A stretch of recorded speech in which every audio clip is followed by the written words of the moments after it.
কি হবে যদি আপনি খেজুর খান? চলুন খেজুরের গুণাগুণ জেনে নিই। ইসলামের দৃষ্টিকোণ থেকে খেজুর হল সুন্নতি খাবার। আমাদের প্রিয় নবী হজরত মোহাম্মদ সাল্লাল্লাহু আলাইহি ওয়াসাল্লাম খেজুর খেতে খুব পছন্দ করতেন। বিশেষ করে তিনি খেজুর দিয়ে ইফতার করতেন।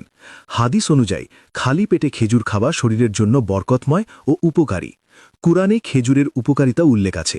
রোগ প্রতিরোধে খেজুরের ভূমিকা: ১. শক্তি দ্রুত বাড়ায়।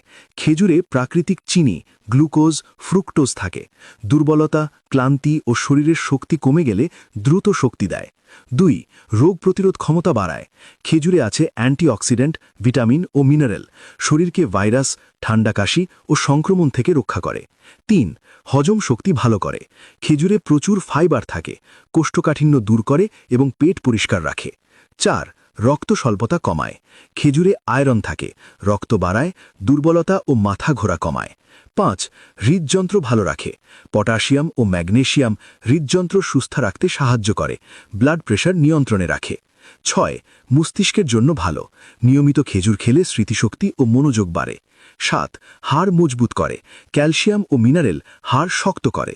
নিয়মিত খেজুর খেলে শরীরের ইমিউনিটি বাড়ে, ঠান্ডা কাশি কম হয়, শরীর দ্রুত সুস্থ হয়, প্রদাহ কমায়, শরীরের ভেতরের ক্ষতিকর টক্সিন কমাতে সাহায্য করে।